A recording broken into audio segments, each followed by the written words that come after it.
এটা সাধারণ মানুষের যে হয়রানি করলো ৩,০০০ টাকার মামলাটা আমি কি এমন ভুল করছি, অন্যায় করছি যে আমার ৩,০০০ টাকার মামলাটা দিয়ে দিল বলেন আপনারা। আর যখন এই যে সরকারি গাড়ি যখন রং সাইডে যায় তখন কারে কে ধরে? হ্যাঁ, এটা কি উচিত কথা বললে এই দেশে মনে করেন যে খারাপ হয়ে যেতে হয়? কি লিগে মানে কি সমস্যা ছিল আপনার? সমস্যা আমি শুধু আসছি, আমারে উনি তো বলতে পারতো ঠিক আছে তুমি ভুল রঙে আসছো, তুমি গাড়িটা ঘুরে এবার এইদিকে যাও। উনি বলতে পারতো, উনি আমার ৩,০০০ টাকার মামলাটা দিয়ে দিল। আচ্ছা মামলা দিয়েছে ঠিক আছে, একটু কম টাকার ভিতরে এই ভুলের কারণে কি ৩,০০০ টাকার মামলা? মোটরসাইকেল গেল পুলিশের, সেটা ছেড়ে দিলেন কেন?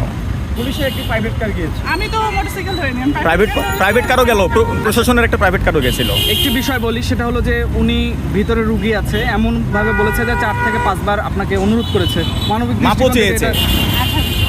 আইনে কি মানে আমি ক্ষমা চাইলাম, আমাকে ক্ষমা করে দিল, এরকম বিষয়। ওইছি কি কারণে চড়া হইতাম না, উনি আমার রিকোয়েস্ট করার পরেও মামলা দিয়েছে, যে আমার আপাও রিকোয়েস্ট করছে। আমাদের রুগীরা ৩,০০০ টাকার মামলাটাই যে দেখেন আপনারা দেন, এটা জাতির কাছে তুলে ধরেন যে পুলিশি মানুষরা কিভাবে হেনস্থা করে, হ্যাঁ কিভাবে টাকা এরা আত্মসাৎ করে। এরা এখনো সচেতন হয় না, এখনো এরা অনেক এদের ভিতরে অনেক 2 নম্বরই কাজ করে এরা।